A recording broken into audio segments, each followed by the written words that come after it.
Charles Leclerc gave us some insight into how drivers approach sponsor obligations. Hadjar revealed the small issue with knowing that he has a seat next year, and Albon told us why he might be a little naive. Here is part 2 of the interesting things that we learn from the Media Day drivers press conference in Singapore. Starting with Hadjar, he was asked about how he's prepared for Singapore in reference to the heat and the humidity, and he jokingly said that he spent his birthday in Japan, so maybe the humidity there will have helped him to acclimatise. But on a real level, there isn't much they can do apart from spending time in the saunas. And Leclerc also said that they might spend a bit more time in the saunas, but that's about it. And lastly, whilst Helmut Marko saying that he has a contract for next year is always a good place to be in, he does really enjoy the pressure and he feels like he performs best when he's under pressure. Moving on to Albon, he's not too sure how Williams are going to perform at this circuit, and that's because they're not great at high downforce circuits, but they do well with ride, and this track is quite bumpy. Then he was asked about the team's journey, especially in reflection of Sainz's podium, and he said that maybe he is a bit naive, but he has always been confident in the team and their journey, and so he always knew that a podium was coming. After James Vowles came in, there was a real shift from thinking, well, it is what it is, we are where we are,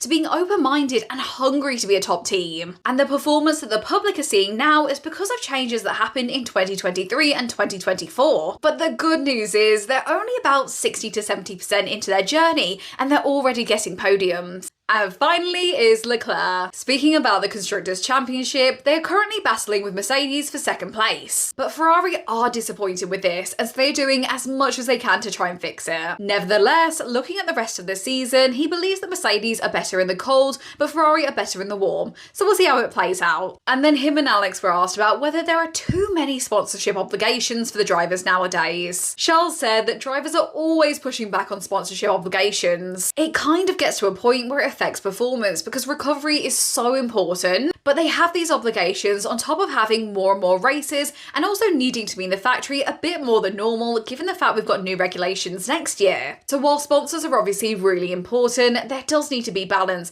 especially for seasons like this year because it can be pretty tough. And then Albon said that there are variations in the way that teams approach obligations. For example, some have more demanding sponsors than others, and teams do take a different approach towards the commercial versus the performance side of the sport.